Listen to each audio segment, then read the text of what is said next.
ازيكم عاملين ايه؟ يا رب تكونوا باحسن حال. من قناه روبيش هنحط لك الفيديو واعمل سبسكرايب لو انت جديد في القناه. النهارده ودي اول صور حصريه من خطوبه ليلى احمد زاهر وهشام جمال.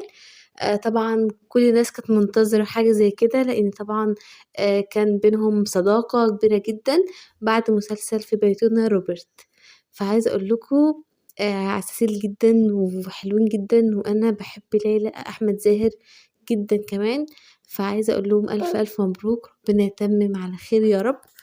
و بتمنى لهم يعني حياة سعيدة، وخطوبة وفرح، ويبقى طبعا معاهم العمر كله.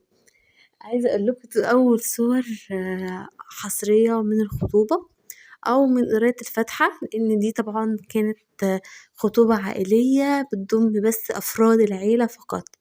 عايزة أقول لكم هشام جمال من أنجح الناس اللي بدأت صغيرة ونجحت الفترة الأخيرة دي في مسلسلات كتيرة جدا، وطبعا كانت مع دنيا سمير غانم.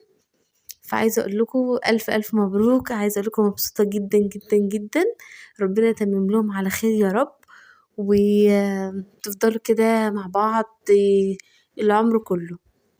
ناس كتير قوي كانت متوقعة ده، يعني ناس كانت متوقعة ان يحصل كده من كمان